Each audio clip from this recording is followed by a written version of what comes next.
तो आज हम लोग बात करेंगे UP DElEd math third semester के समुच्चय सेट के बारे में बात करेंगे। सेट क्या होता है? तो सेट सुस्पष्ट वस्तुओं का सुपरिभाषित संग्रह को समुच्चय कहते हैं। समुच्चय एक निश्चित वस्तुओं का समूह या ग्रुप होता है।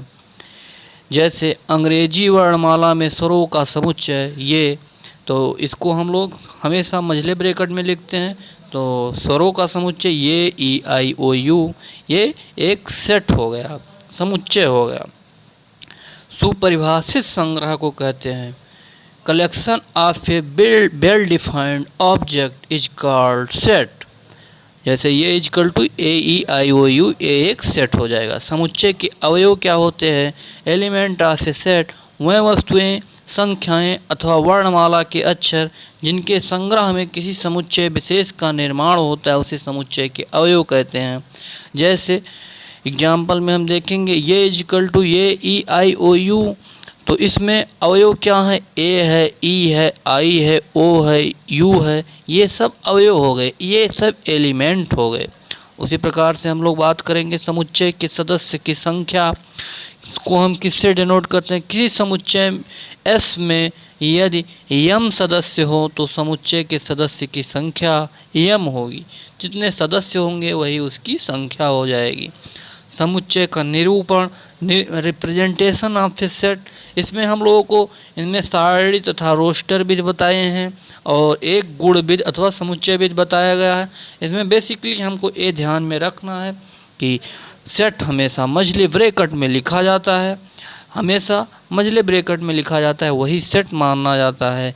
और हम लोग और इसमें और कुछ ज़्यादा गुण विधि और ये ज़्यादा कुछ एक्सप्लेन करने की आवश्यकता है नहीं, आप लोग देख सकते हैं। टाइप ऑफ सेट समुच्चय, ये एग्जाम में पूछे जाते हैं, इसके बारे में हम लोग बात करेंगे। समुच्चय के प्रकार, रिक्त समुच्चय, एम्प्टी सेट, नल सेट क्या है? ऐसे समुच्चय जिनमें कोई भी अवयव उपस्थित न हो रिक्त समुच्चय कहलाते हैं। रिक्त समुच्चय को हमेशा फाई अथवा मझले ब्रैकेट में कुछ न लिख के छोड़ देते हैं द्वारा प्रदर्शित करते हैं। जैसे 5 और 6 के बीच पूर्णांक का समुच्चय। 5 और 6 के बीच में पूर्णांक संख्या कौन सी है? 5 और 6 के बीच में कोई पूर्णांक संख्या नहीं है, तो इसलिए इसको हम लोग फाई से डिनोट करेंगे, यही रिक्त समुच्चय हो जाए। 99 से 2 अंकों की बड़ी संख्या का समूह, तो 99 से 2 अंकों की बड़ी की संख्या कोई नहीं है, तो इसको हम लोग फाई से या मझले ब्रैकेट से सिर्फ डिनोट करेंगे, यही रिक्त समुच्चय है। और अगर जीरो, मझले ब्रैकेट में जीरो लिखा हो और पूछ लिया जाए रिक्त समुच्चय है कि नहीं है, तो यह रिक्त समुच्चय नहीं है, क्योंकि इसमें जीरो अवयव हैं। इसी प्रकार से हम लोग बात करेंगे एकल समुच्चय। सेकंड, एकल समुच्चय क्या है? एक ऐसा समुच्चय जिसमें मात्र एक ही अवयव उपस्थित हो उसे एकल समुच्चय कहते हैं। चाहे खुद फाई मझले ब्रैकेट में हो तो उसे एकल समुच्चय, जैसे 5 कोई नाम दिया हो तो वो सब एकल समुच्चय में जाएगा। अगर फाइनाइट समुच्चय की सेट की बात करेंगे, सीमित समुच्चय, अवयवों की संख्या गिनी जा सके, सीमित समुच्चय कहलाती है।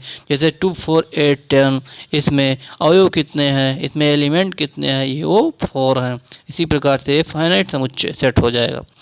इनफाइनाइट सेट किसे कहते हैं? अवयवों की संख्या गिनी ना जा सके।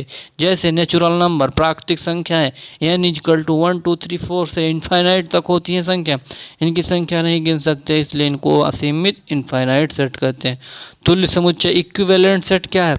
वह समुच्चय जिनमें अवयवों की संख्या समान हो उनको तुल्य, समतुल्य या इक्विवेलेंट सेट कहते हैं। जैसे हम लोग एग्जाम्पल में देखेंगे,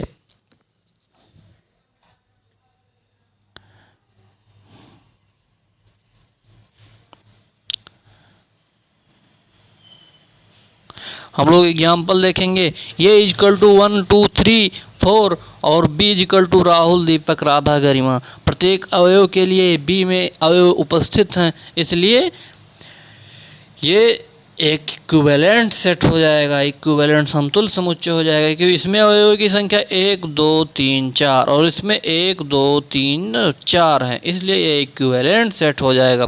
समान समुच्चय किसे कहते हैं? समान समुच्चय, इक्वल सेट वह सेट होते हैं जिसमें अवयवों की संख्या समान होती है, जैसे एक्स वाई जेड, इसमें वाई जेड एक्स, बल्कि क्रम चेंज हो जाते हैं, इनको इक्वल सेट कहते हैं।